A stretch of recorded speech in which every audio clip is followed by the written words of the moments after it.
नमस्कार. आज सावरकर जयंतीचं औचित्य साधून जी व्याख्यानमाला आजपासून सुरू होत आहे, कंटेंट क्रिएटर्स टेलिव्हिजन यांच्या सौजन्यानं फेसबुकच्या माध्यमातून ऑनलाईन स्वरूपामध्ये, त्या व्याख्यानमालेचं आज पहिलं पुष्प गुंफण्याचं भाग्य मला लाभलं. यासाठी मी खरं तर आधी संयोजकांचे ऋण व्यक्त करतो. आणि या व्याख्यानमालेला शुभारंभ करत असताना जो आज विषय घेतलेला आहे, महाकवी सावरकर, जसं की आपण या वेब पेजवर पाहिलं असेल, फेसबुक पेजवर पाहिलं असेल की वेगवेगळे विषय आहेत, वेगवेगळे वक्ते आहेत. आणि खरोखर ज्या व्यक्तिमत्वाबद्दल आपण विचार करणार आहोत पुढच्या काही दिवसांमध्ये आजपासून, ते व्यक्तिमत्वच इतकं विलक्षण आहे की एका प्रकारे एकाच दिवसामध्ये एकाच वक्त्याद्वारे त्याचं चिंतन होणं तसं खूप अवघड आहे. आणि तसंही कुणी किती विचार केला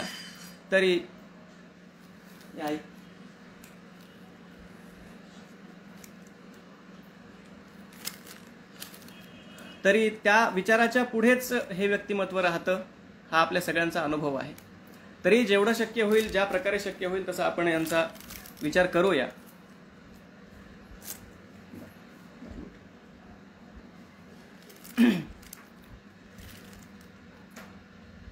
हे मातृभूमी तुझला मनवाही येले, वक्तृत्व वाग विभवही तुझ अर्पी येले, तू तेची अर्पिली नवी कविता रसाला, लेखा प्रति विषय तूची अनन्य झाला.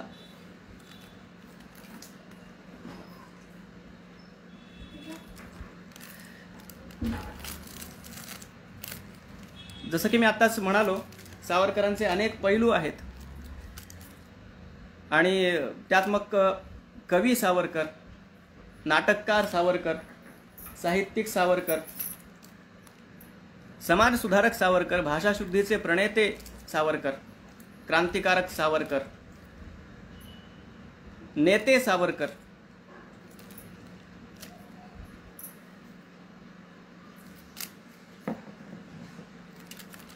पण या सगळ्या पैलूंना आपण त्यामध्ये आपल्या सोयीसाठी जरी आपण सावरकरांना वेगवेगळं करून पाहत असलो तरी वास्तविक हे सगळे पैलू त्यांचे एवढे एकमेकांमध्ये गुंतलेले आहेत,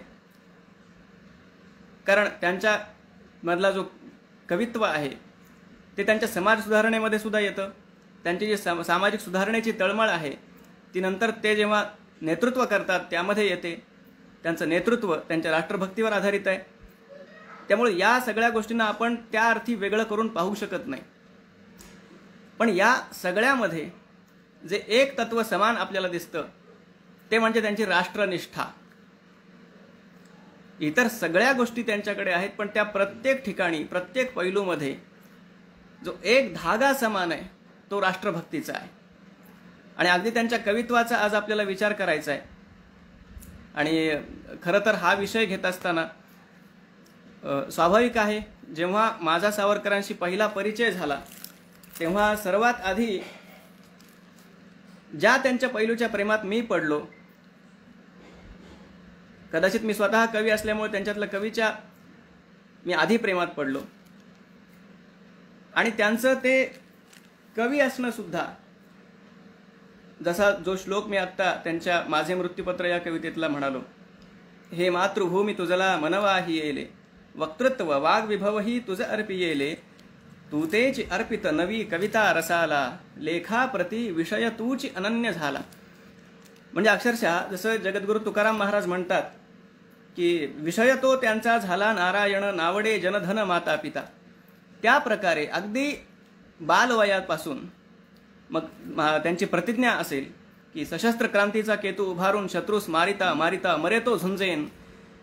ही केलेली बालवयातली प्रतिज्ञा आणि त्यापासून शेवटचा श्वास घेईपर्यंत जर कुठल्या एका गोष्टीचा ध्यास त्यांना होता तर तो या देशाला त्याचं गतवैभव पुन्हा परत प्राप्त करून देणं हा त्यांचा ध्यास होता. आणि तो सुद्धा त्यामागे सुद्धा किती उदात्त हेतू आहे त्यांच्याच कवितेतून आपल्याला कळतं की विश्वाची या अखिल मंगल धारणाला बोला असे कवण भक्ष हुताशनाला. आमंत्रण प्रभु रघुत्तम सोडिता आहे, दिव्यार्थ देव अमुचे कुलसिद्ध आहे. हे भारताचं जे राष्ट्रीय स्वातंत्र्याचं कार्य आहे ते कशासाठी आम्ही करतोय. सावरकर म्हणतात विश्वाची या अखिल मंगल धारणाला. आणि एवढा उदात्त हेतू घेऊन जेव्हा ते या रणांगणामध्ये उतरतात, त्यांच्या कवितेबद्दल बोलायचं झालं तर अंदमानातून त्यांनी रवींद्रनाथ टागोरांना जेव्हा नोबेल पारितोषिक मिळालं तेव्हा त्याचं अभिनंदन करण्यासाठी म्हणून जे पत्र पाठवलं, काव्यात्मक पत्र, ते मला आजच्या दृष्टीनं फार आवश्यक वाटतं, औचित्यपूर्ण वाटतं. सावरकर हे स्वतः अत्यंत प्रगल्भ असे कवी तर आहेतच, मुळात ते राष्ट्रभक्त आहेत हे आपण पाहिलं. पण कधी कधी मनात विचार येतो की अक्षरशः एखाद्या निवांत अशा रम्य स्थळी एखाद्या मखमली कागदावर कस्तुरी मिश्रित शाईनं अगदी मोरपिसानं महाकाव्य लिहित बसावं अशा योग्यतेचा हा महाकवी.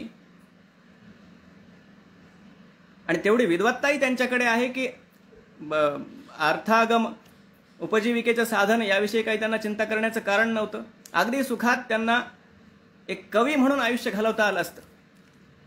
पण तरीही ते या क्रांतीच्या यज्ञामध्ये उडी घेतात.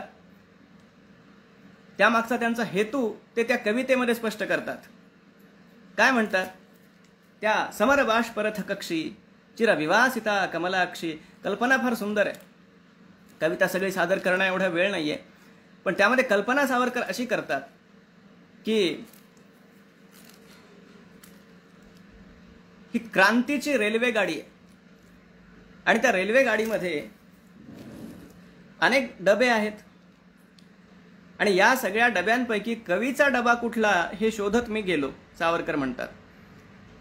आणि तो कवीचा डबा आपला आहे असं समजून मी तिथं बसू लागलो. एवढ्यात मला परमात्म्याचा आवाज आला. त्या आवाजाने मला सांगितलं की कवी कक्ष पूर्ण हा माझा, परी उणीव तेथे जा जा, क्रांतीच्या बाष्पयंत्राचा कक्ष जो. मला त्या आवाजानं, त्या परमात्म्याच्या आवाजानं हे सांगितलं की अरे या कवींच्या डब्यामध्ये बसू नकोस, हा डबा तसा पूर्ण झालेला आहे. तुझी गरज कुठं आहे? तर जिथं ही गाडी ओढण्यासाठीचं इंधन जळतंय त्या ठिकाणी तुझी गरज आहे जळण्यासाठी म्हणून. आणि मग सावरकर म्हणतात मी त्या कवीच्या डब्यातून उठून गेलो आणि त्या इंधनामध्ये ते इंधन होऊन जळू लागलो ही क्रांतीची गाडी पुढे नेण्यासाठी म्हणून. त्यानंतर ते आणखीन एक कल्पना करतात. ते म्हणतात भारत माता पूजेसाठी जेव्हा फुलं गोळा करू लागली, एक फूल तिनं आपल्या वेणीमध्ये खोवलं आणि दुसरं फूल तिनं यज्ञाचं दर्शन घेऊन त्या यज्ञामध्ये अर्पण केलं. आणि सावरकर रवींद्रनाथ टागोरांना म्हणतात, गुरुदेवांना म्हणतात की तिनं आपल्या केसात खोवलेलं फूल रवींद्रनाथ आपण आहात आणि यज्ञामध्ये समर्पित केलेलं फूल मी आहे. त्यानंतर तिसरी एक कल्पना त्यामध्ये ते करतात. चंदनाचे दोन उपयोग आहेत. एक तर तोरण म्हणून दारावर लावलं जातं आणि देवाला शांत वाटावं यासाठी त्याला लेप करता यावं म्हणून उगाळलं जातं.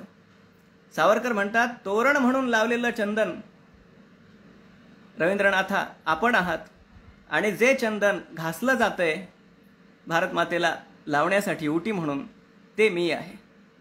यावरून त्यांचा दृष्टिकोन आपल्या लक्षात येतो. आपल्या वहिनींना ते जेव्हा पत्र लिहितात की कित्येक फुले फुलती फुलोनिया सुकोनी जाती, कोणी तयांची महती गणती ठेविली असे.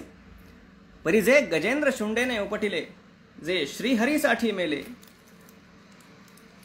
कमळ पुष्पते अमर ठेले मोक्षदाते पावन. आणि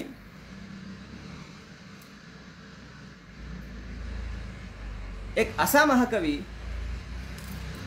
ज्यांना आपल्या समृद्ध अशा भूतकाळाचा सार्थ अभिमान,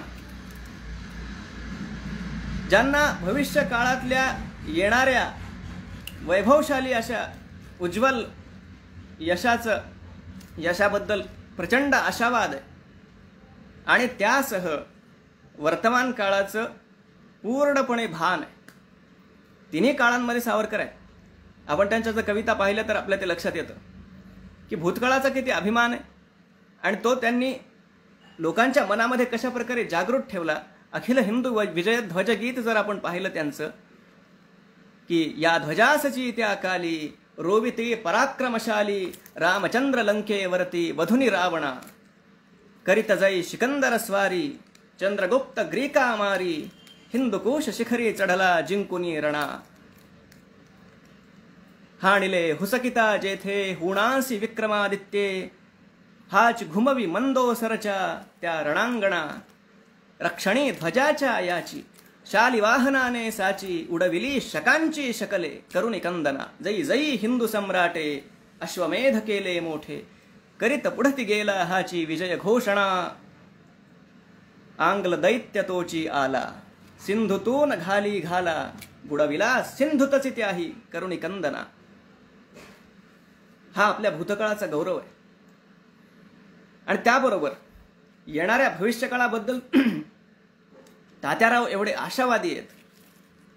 कधी कधी आपल्याला आश्चर्य वाटतं की जेव्हा माझा देश स्वतंत्र होईल, कुणाला ही वार्ता मी कशा कशा प्रकारे सांगेल हे ते कवितेतून सांगतात.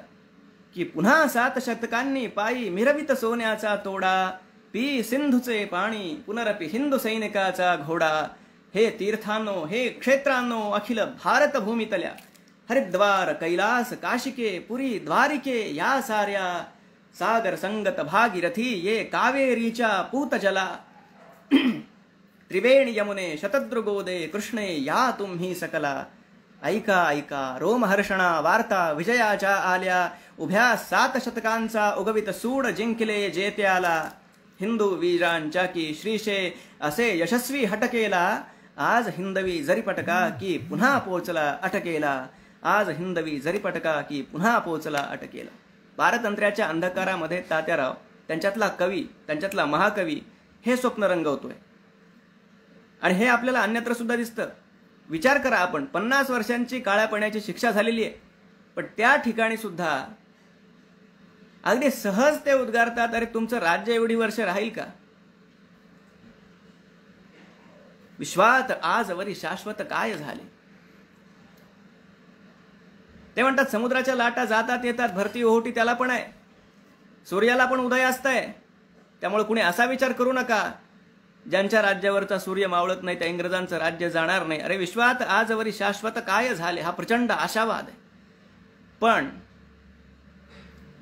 ते स्वप्न जरी बघत असले तरी स्वप्नाळू नाहीयेत. त्यांना वर्तमान काळाचं पूर्ण भान आहे. आपल्या वर्तमान काळातल्या दैन्याबद्दल त्यांच्या मनामध्ये सल सुद्धा आहे, आणि ती सुद्धा त्यांच्या कवितेमध्ये व्यक्त होते. अगदी बालपणापासून होते.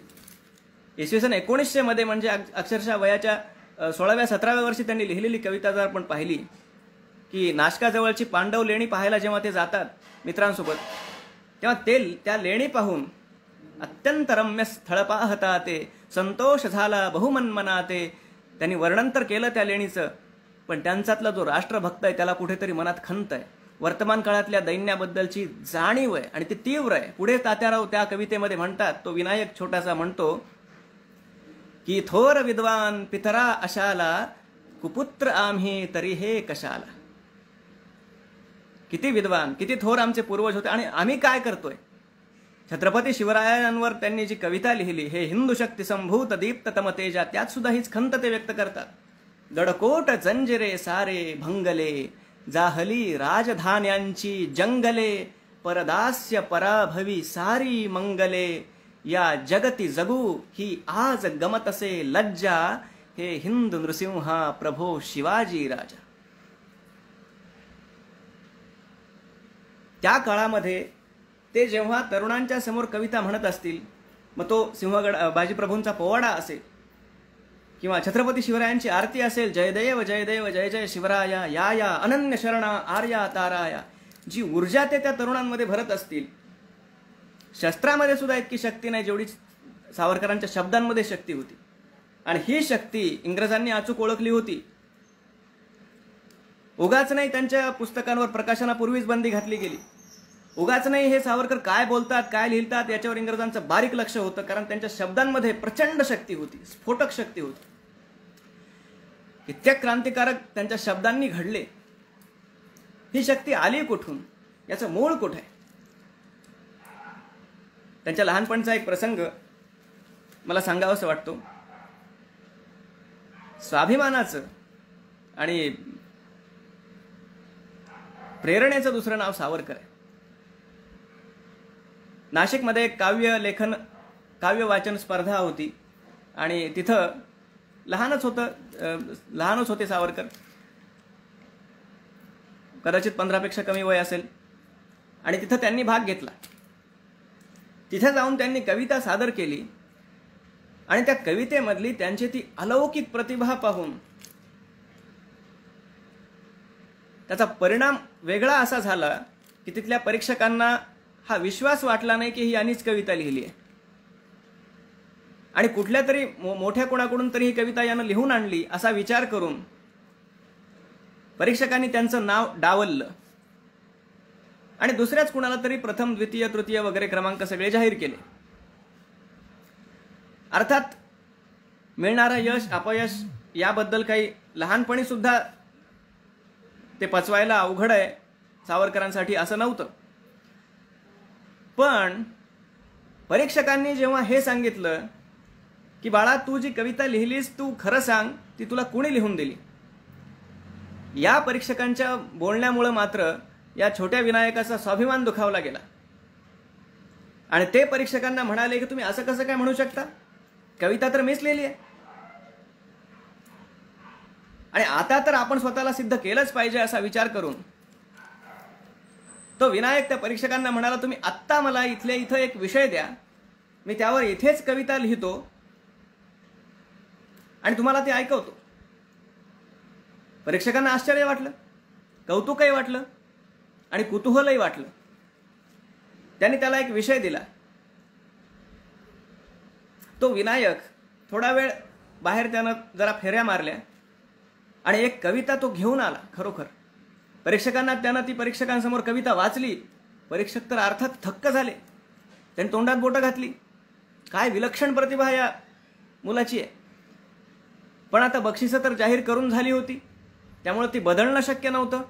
म्हणून परीक्षकांनी अशी घोषणा त्या स्पर्धेमध्ये केली की आता बक्षिसं तर आम्ही घोषित केलेली आहेत, पण खरं आमचा या मुलाबद्दल गैरसमज झाला आणि अशी कविता कुणी लिहू शकतो या वयातला मुलगा असं आम्हाला वाटलं, त्यासाठी आम्ही दिलगिरी व्यक्त करतो आणि आमच्याकडून परीक्षकांचं म्हणून एक विशेष पारितोषिक आम्ही या मुलाला जाहीर करतो.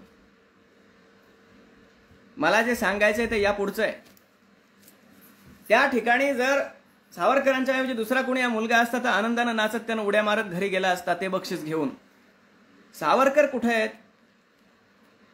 तो छोटा विनायक तेव्हा तिथं सगळ्यांच्या समोर आला आणि तो म्हणाला की मी आपला आभारी आहे की आपल्याला आता हे पटलं की ही माझी कविता होती आणि आपण कौतुक म्हणून मला पारितोषिक सुद्धा जाहीर केलं, पण माझी कविता ही माझीच कविता आहे हे ज्यांच्या लक्षात आलं नाही अशा परीक्षकांकडून मला कुठलंही पारितोषिक नको. आणि असं म्हणून तो विनायक तिथून मानानं अगदी स्वाभिमान आपला तसाच कायम ठेवून तिथून रिकाम्या हातानं परत गेला. हे सावरकर आहेत. हे त्यांच्यातलं तेज आहे. तप, तेज, त्याग, समर्पण, शौर्य, धैर्य हे सगळे शब्द एकत्र करावेत आणि जी मूर्ती घडेल ती सावरकरांची मूर्ती आहे.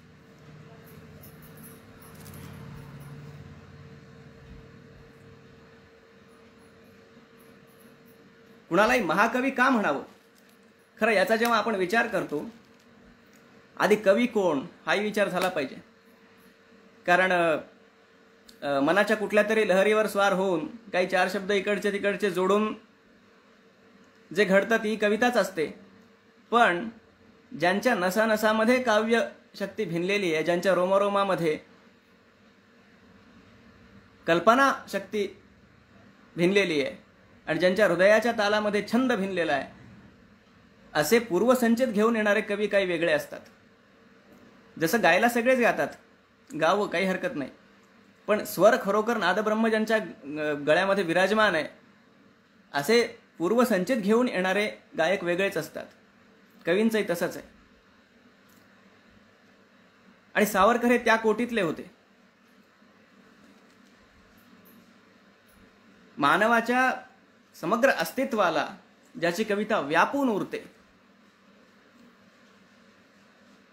जो मानवी भावभावनांचा आविष्कार, शृंगार, वीर, करुण, अद्भुत, हास्य, भयानक, बीभत्स, रौद्र, शांत या नऊही रसांच्या मधून त्या त्या रसामध्ये तितक्या समर्थपणे करू शकतो, त्या रसाची अभिव्यक्ती, त्या रसाचा परिपोष, ज्याचं शब्द सामर्थ्य अफाट आहे, ज्याची कल्पनाशक्ती अचाट आहे,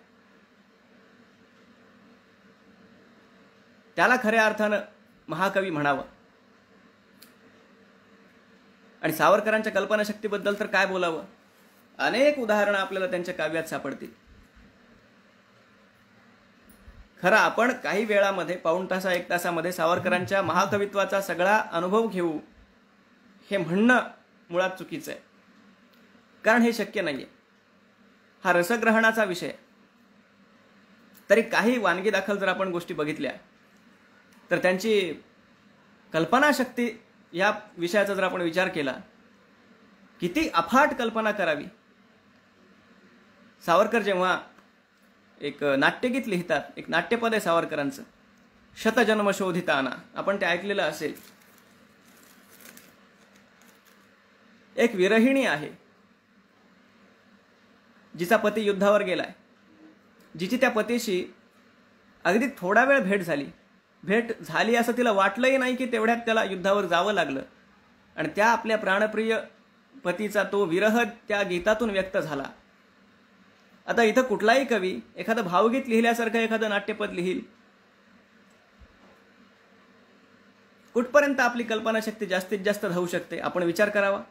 आणि त्यानंतर सावरकरांच्या कल्पनाशक्तीचा विचार करा की शतजन्म शोधिताना, शत आरती व्यर्थ झाल्या, शत सूर्य मालिकांच्या दीपावली विझाल्या, हाय जो न जाई मिठी घालू मी उठोनी. की ती विरहिणी म्हणते, मी त्या माझ्या प्राणप्रिय पतीला अशी मिठी मारणारच होते, आलिंगन देणारच होते. हाय जो न जाई मिठी घालू मी उठोनी, क्षण तो क्षणात गेला सखी हातचा सुटून. क्षण तो क्षणात गेला. आता क्षण हा क्षणातच जातो. एक क्षण जायला एक तास नाही लागू शकत. पण तिथं ती ज्या अर्थाने म्हणते की तो क्षण सुद्धा क्षणापेक्षा लवकर गेला, क्षणाच्या शतांशामध्ये तो क्षण गेला. विचाराची ही सूक्ष्मता. एकीकडे विशाल अशी कल्पना आहे, शत सूर्य मालिकांच्या दीपावली विझाल्या, आणि एकीकडे एवढी सूक्ष्मता आहे.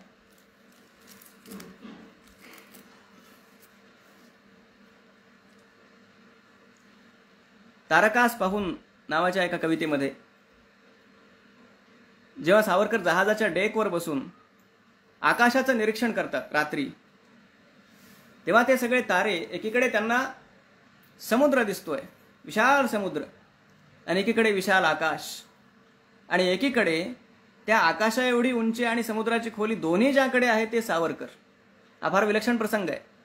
ते त्या आकाशाच्या आणि सागराच्या मधोमध उभे, सुनील नभये सुंदर नभये नभये अतल हा, सुनील सागर सुंदर सागर सागर अतल चिहा.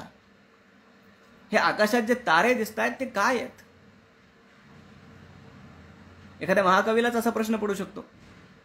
आणि त्यांनी ज्या कल्पना केल्यात त्या एवढ्या विलक्षण आहेत.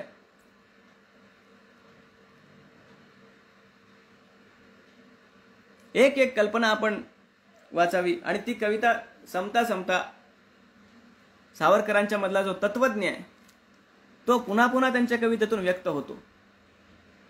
स्थिर दृष्टीने या जगाकडे पाहणारा एक तत्वज्ञ हा सावरकरांच्या व्यक्तिमत्वाचा स्थायी भाव आहे. आणि त्या कवितेमध्ये शेवटी ते जे म्हणतात, असा कोणता हेतु जयाच्या सिद्धीस्तवसाची, विश्वाच्या या चक्रे फिरती भव्य घड्याळाची, आम्हा कळेना म्हणून पुसतो तुम्हा कळे का ते, का नकळत वर्तावे जाणती इतकेची ज्ञाते.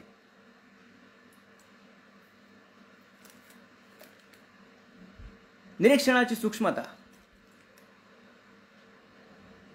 गोरेच्या काठावर हा 16-17 वर्षांचा विनायक जेव्हा आपल्या मित्राची वाट पाहत बसलेला आहे तेव्हा तिथं काही स्त्रिया धुणं धुत आहेत. आणि सहज त्यांच्याकडे पाहत असताना सावरकरांना जी कविता सुचली त्यामधले त्यांचं निरीक्षण पहा की घर्माचिया सुंदर बिंदू पंक्ती, भाळावरी निश्चल शोभताती, दे चालना वायू जई तयांसी, बिंदीच वाटे खुलते मनासी. खरं या सावरकरांच्या कविता आपल्या कधी ऐकण्यात वाचण्यात नसतात. काय कल्पना केली आहे की ती स्त्री जेव्हा धुणं धुते, अर्थात ती घामाघूम झाली आहे, तिच्या कपाळावर घामाचे थेंब आहे आणि वाऱ्यानं तो घामाचा थेंब हल्ला. सावरकर म्हणतात तो घामाचा बिंदू आहे, तो तिची बिंदी वाटतो. अशा प्रकारच्या सूक्ष्म निरीक्षणातून सुचलेल्या कल्पना किंवा त्यांच्या सुप्रसिद्ध कवितेमधली ती कल्पना, गालावरच्या कुसुमी किंवा कुसुमांच्या गाली, स्वतंत्रते भगवती तूच जी विलसतसे लाली. गालावरची फुलं आणि फुलांचे गाल आणि ते सुद्धा स्वतंत्रते भगवतीची आठवण होत असताना अशा कल्पना सुचणं. आणि त्यानंतर पुढच्याच कडव्यामध्ये पुन्हा एकदा त्यांच्यामधला जो तत्वज्ञ आहे तो बाहेर पडतो. मोक्ष मुक्ती ही तुझीच रूपे, तुलाच वेदांती स्वतंत्रते भगवती, योगीजन परब्रह्म वदती.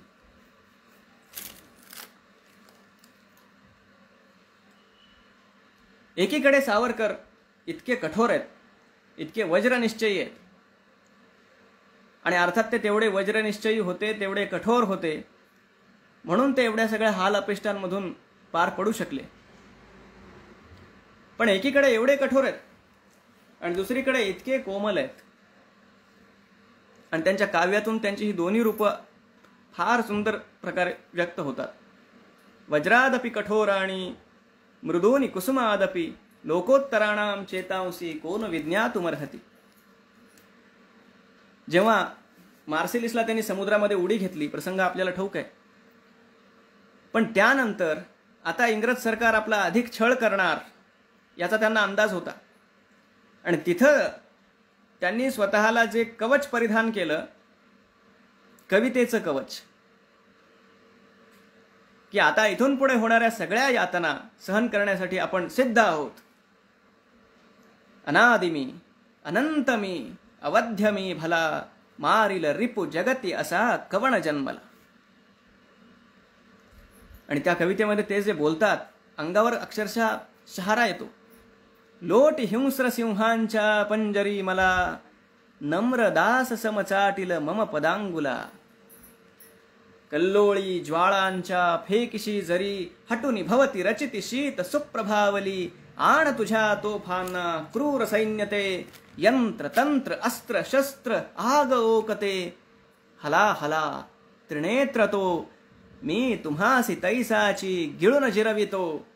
अनादिमी अनंतमी अवध्यमी भला, मारिल रिपू जगती असा कवण जन्मला. अट्टहास करीत जाई धर्मधारणी, मृत्यूसीच गाठ घालू मी घुसेरणी. सावरकर म्हणतात, अरे मी या मृत्यूची भेट मला पदोपदी होणार आहे याची सिद्धता करूनच निघालेलो आहे.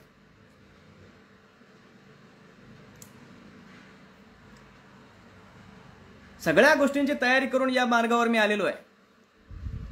की घेतले व्रतन हे आम्ही अंधतेने, लब्ध प्रकाश इतिहास निसर्गमाने जे दिव्य दाहक म्हणून असावयाचे बुद्ध्याची वाण धरिले करी हे सतीचे. हे आम्ही बुद्धिपूर्वक घेतलेलं आहे. मृत्यूसीच गाठ घालू मी घुसेरणी खुळा रिपू तया स्वये मृत्यूच्याच भीतीने भिवू मजसी. ज्या मृत्यूला वाकुल्या दाखवत मी या मार्गावर निघालेलो आहे त्या मृत्यूचीच भीती मला हा शत्रू दाखवतोय.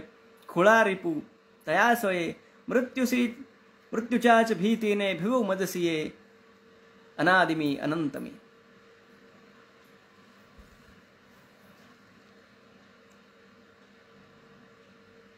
वज्रादपि कठोराणी. हे वज्रापेक्षा काठिण्य आहे. आणि किती कोमल त्यांचे भाव आहेत. काही ठिकाणी आपण जर विचार केला थक्क होतो की सावरकर इतके कोमल सुद्धा आहेत. एक त्यांची फार सुंदर कविता आहे. फारशी ती लोकांमध्ये प्रचलित नाहीये, लहानपणीच लिहिलेली आहे. जसं की आपण त्यांचं चरित्र वाचलं असेल तर आपल्याला ठाऊक आहे की लहानपणीच त्यांना मातृवियोग झाला आणि आईच्या आठवणीनं ते इतके व्याकुळ होतात.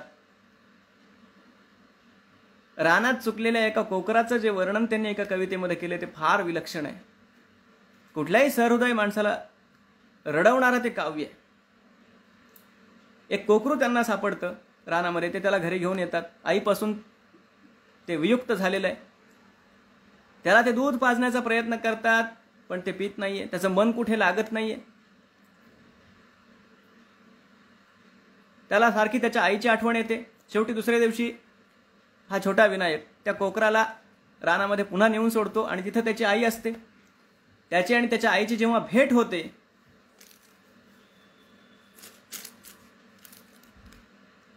हंबरडे ऐकू आले आनंद सिंधू उसळले स्तनी शरासारखे घुसले किती त्वरे. इतका त्वरेनं एखादा बाण जावा तसं ते कोकरू आपल्या आईकडे गेलं.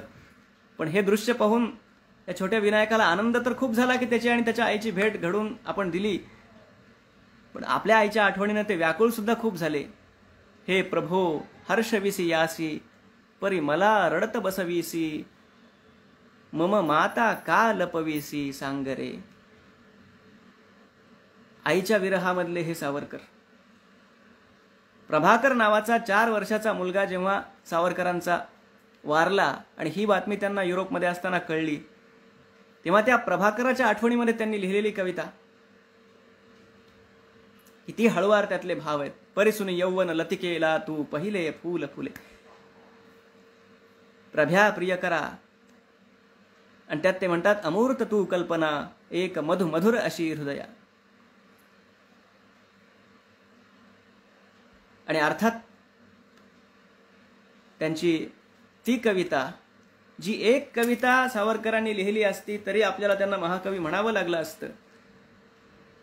सगळीकडून आपत्ती कोसळत होत्या. सावरकर तेव्हा ब्रायटनच्या समुद्र किनाऱ्यावर फिरत होते आणि त्यांच्या मित्रांनी जो तिथं उपस्थित होता त्यांनी वर्णन करून ठेवलंय की सावरकर रडत होते आणि रडत रडत काहीतरी रचत होते. रचत रचत गात होते. काय गात होते.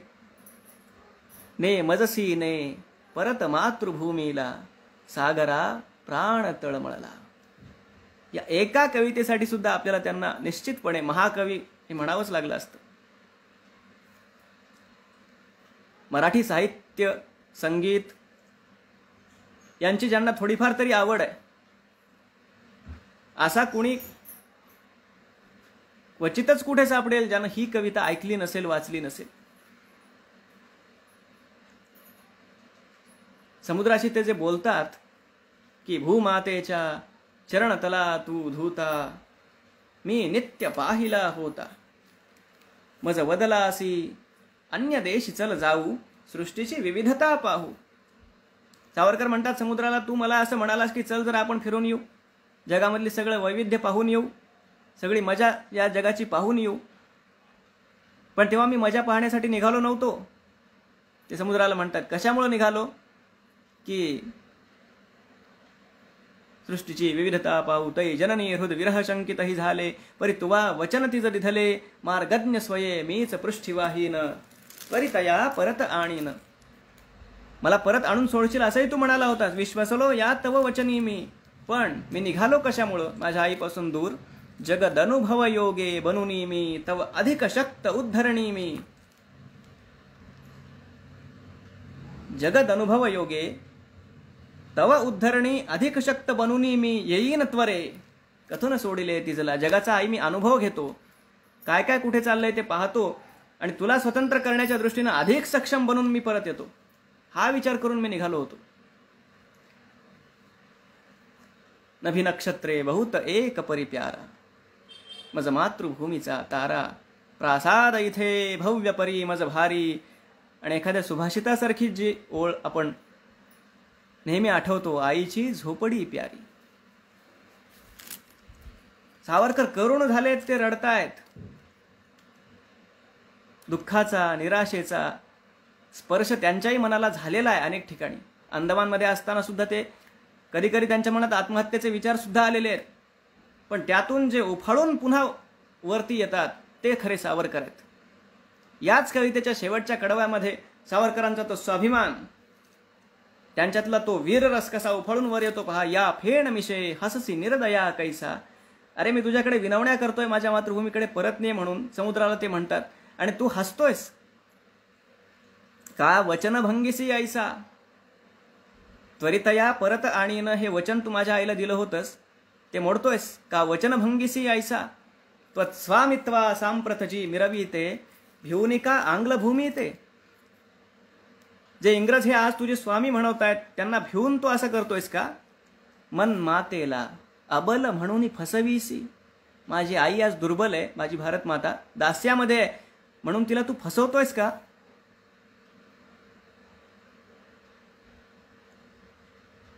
अबलान माझी ही माता रे, परी आंग्ल भूमी भयभीता रे. अबलान माझी ही माता रे. आणि सावरकर पुढे म्हणतात, कथिल हे अगस्तीसा आता रे, जो आचमनी एक पळी तुझा प्याला, सागरा प्राण तळमळला.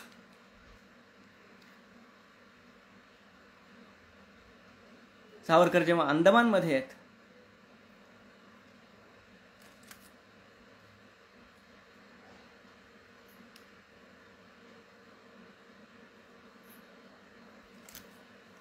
पन्नास वर्षांची शिक्षा आता भोगायची हे त्यांना सांगण्यात आलेलं आहे. हे सगळीकडे जाहीर झालेलं आहे. अटकेचं वर्ष 1910 आहे, सुटकेचं वर्ष 1960 आहे. जिथं गेलेला आता कोणी परत येत नाही अशी सगळ्या लोकांमध्ये चर्चा आहे. उभ्या उभ्या पत्नीची थोडा वेळ भेट झाली डोंगरीच्या कारागृहामध्ये. वय अवघं 27 वर्षाचं आहे. बॅरिस्टर व्हायला गेले होते लंडनला, आणि तिथून काय घेऊन आले तर 50 वर्ष शिक्षेचा बिल्ला. पुढे काय होणार, कसं होणार, पुन्हा परत येता येईल की नाही, याच देही याच डोळा, हा देशाला परत पाहता येईल की नाही ठाऊक नाहीये. आणि तिथे सुद्धा अंदमानमध्ये काही तिथं तुरुंगामध्ये त्यांच्यासाठी पलंग नव्हता, पंखा नव्हता, सोयी नव्हत्या. इतर काही जणांना त्या सोयी मिळालेल्या असतील, पण अंदमानचं कारागृह हे वेगळं आहे. त्याला काळं पाणी असं म्हणायचे. हातापायामध्ये बेड्या घालून जेव्हा सावरकर त्या तुरुंगाच्या दारातून बाहेर आतमध्ये जातात, काय या माणसाच्या डोक्यामध्ये विचार असू शकतात आपण विचार करा. स्वतः ते 50 वर्षासाठी आतमध्ये जात आहेत, पण मनामध्ये विचार मात्र हे की उद्या जेव्हा माझा देश स्वतंत्र होईल तेव्हा माझ्या देशाचं नाविक तळ या ठिकाणी उभं राहिलं पाहिजे. माझ्या देशाच्या सामर्थ्यासाठी इथं नाविक तळ झालं पाहिजे. आणि अंदमानच्या त्या काळकोठडीमध्ये विचार करा, 8x8ची खोली आहे. काही जवळ एखादी चिठ्ठी वगैरे सापडली तर त्याची शिक्षा म्हणून खडी बेडी लावली जाते. 8-8 तास कपडा टांगून ठेवावा हँगरला, तसं हातामध्ये बेडी घालून टांगून ठेवलं जात आहे. घाण्याला बैलासारखं जुंपलं जात आहे, काथ्या कुटावा लागतोय. कधी कधी एकांतवासाची अशी भीषण शिक्षा दिली जाते की त्या अंधाऱ्या खोलीमध्ये 8-8 दिवस कुठेही कोणाला बाहेर न भेटू देता ठेवलं जात आहे. त्यात पुन्हा मोठे बंधू सुद्धा तिथंच आहेत, हेही कळलंय. ते आजारी आहेत, प्राणांतिक त्यांना त्रास होतोय हेही कळतंय, पण त्यांची पण भेट होत नाहीये. घरी सगळ्यांची वाताहात होतीये तेही कळतंय, पण कुणाचं दर्शनही दुर्लभ आहे. इतक्या विलक्षण अशा प्रतिकूल परिस्थितीमध्ये एकतर कुणाला वेड लागून जाईल, किंवा कुणी आत्महत्या करील, किंवा आजारी पडून खंगून मरून जाईल. अशा परिस्थितीमध्ये 10 वर्ष सावरकर काढतात. कुठलं रसायन त्यांना तिथं तग धरून ठेवण्यासाठी मदत करत होतं? ती त्यांची कविता आहे. एकतर कविता आहे आणि दुसरी गोष्ट योग आहे, त्यांचा योगाभ्यास आहे. सावरकर योगी होते. पातंजल सूत्राचा रोज ते पाठ करायचे, ते त्यांनी आत्मसात केलेले होते. आणि कविता रचायचे. लिहायला काही सामग्री तिथं नव्हती. कारागृहाच्या त्या भिंतीवरच, त्या भिंतीचाच पानासारखा उपयोग करायचा आणि त्याच्यावर लिहायचं. कशानं लिहायचं? काट्यानं लिहायचं.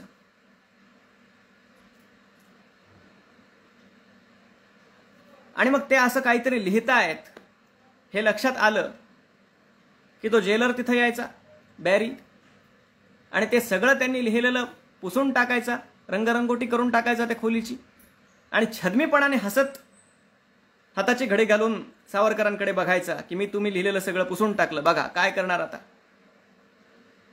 पण सावरकर तर सावरकर आहेत, तर तेवढ्याच तडफेनं त्याला पुन्हा म्हणायचे, मिस्टर बॅरी थँक्यू. त्याच्या लक्षात यायचं नाही असं काय बोलतंय. सावरकर म्हणायचे, हे जे काही मी लिहिलं होतं ते तर मी पाठ केलं होतं, पण मला प्रश्न पडला होता की आता मी नवीन कविता आणखीन कुठं लिहू. सो थँक्यू सो मच की तुम्ही या भिंती सगळ्या मला स्वच्छ करून दिल्या आणि पुन्हा आता मला याच्यावर कविता लिहिता येईल. आणि अक्षरशः काही दिवस सतत म्हणू शकतील एवढ्या कविता स्वतःच्या सावरकरांनी तिथं पाठ केल्या होत्या. त्यांचं कमला हे जे महाकाव्य त्यांनी लिहिलं ते अशाच प्रकारे त्यांनी लिहून स्वतः कंठस्थ केलं होतं. मग कमला असेल, गोमंतक असेल, सप्तर्षी असेल, इतकी अलौकिक महाकाव्य आहेत आणि ती त्या तशा वातावरणात लिहिलेली.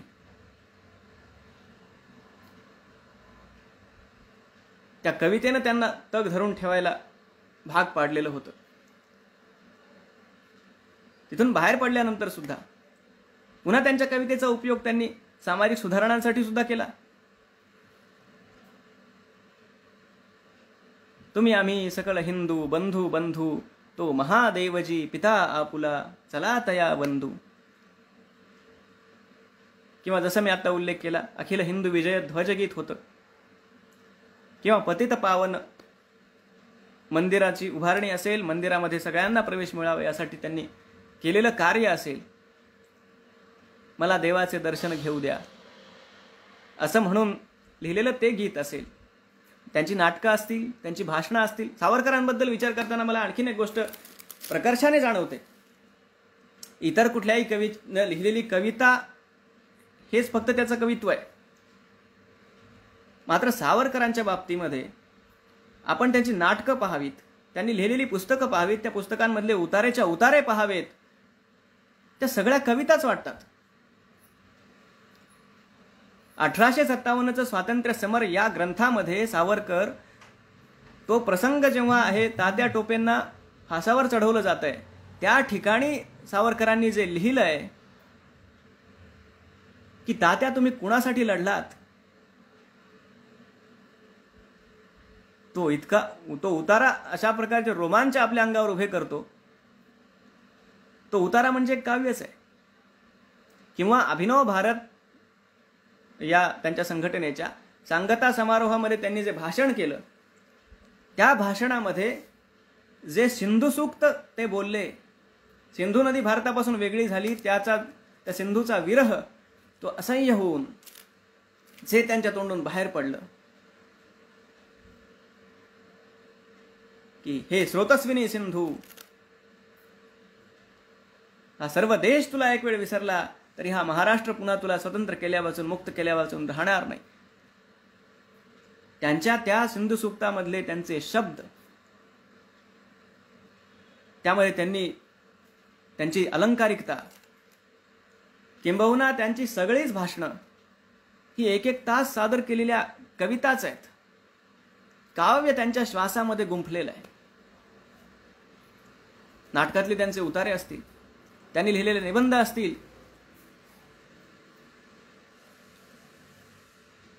गद्य पद्य असा सुद्धा भेद त्यांच्या बाबतीत आपल्याला करता येत नाही.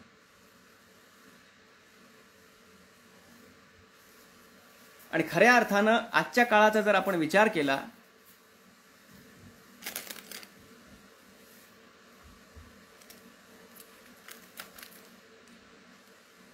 तर सावरकरांच्या कविता, त्यांचं साहित्य, त्यांची नाटकं, त्यांचे निबंध आणि त्यांचं प्रत्येक वाक्य याची आपल्याला आपल्या वैचारिक समृद्धीच्या दृष्टीनं तर गरज आहेच. आपल्या देशाच्या उज्ज्वल भवितव्यासाठी तर त्याची गरज आहेच. पण ज्या प्रतिकूल काळामध्ये आपण जगतोय त्या काळाचा विचार केला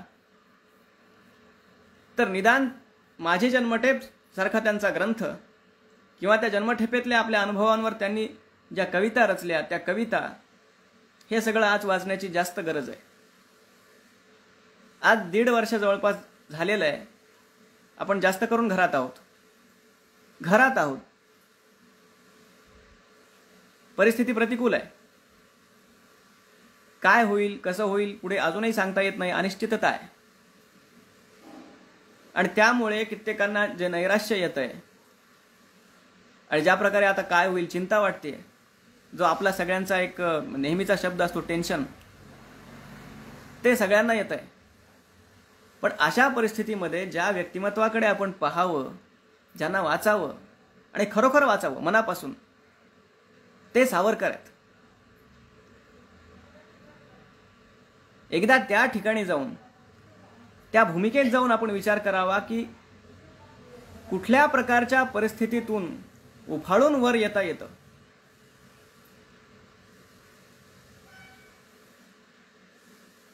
नैराश्याच्या पूर्ण डोहामध्ये बुडालेला असताना सुद्धा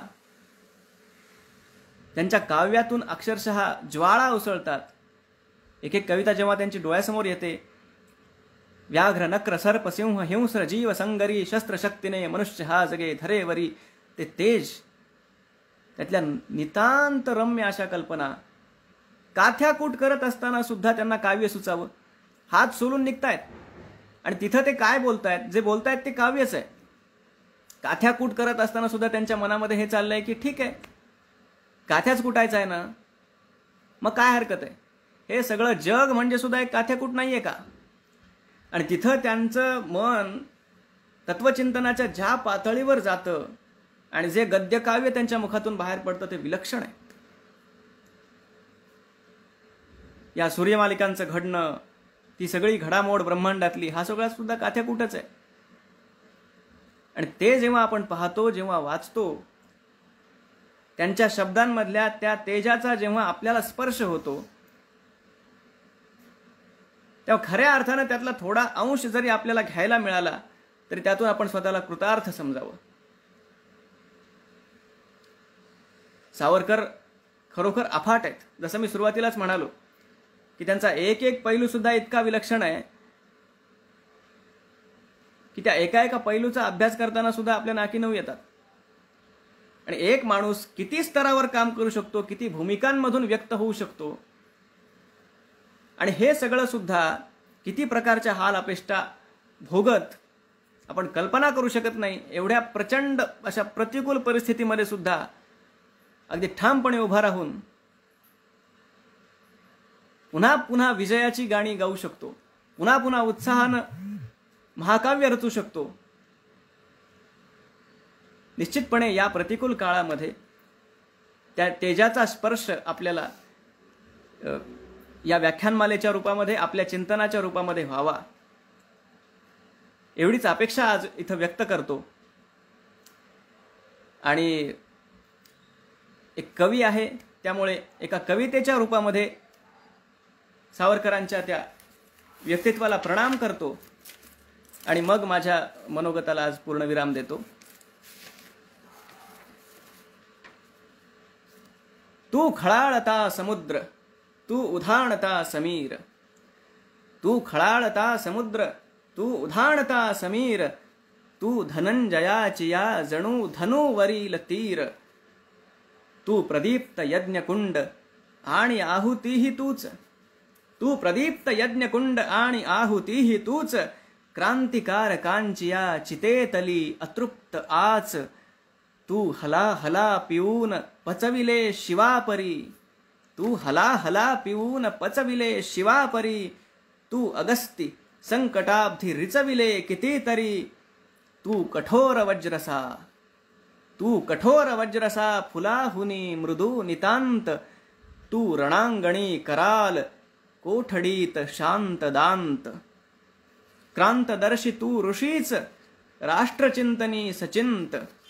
क्रांतदर्शी तू ऋषीच राष्ट्रचिंतनी सचिंत. लेखणी त्वदीय शल्य आणि होय पान भिंत.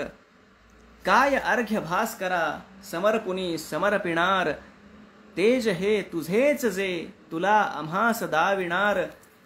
बुद्धियोग योगिया तुझा प्रकाशु दे मतीत. बुद्धियोग योगिया तुझा प्रकाशु दे मतीत. गाऊ दे तमातही तुझ्या परी प्रकाश गीत.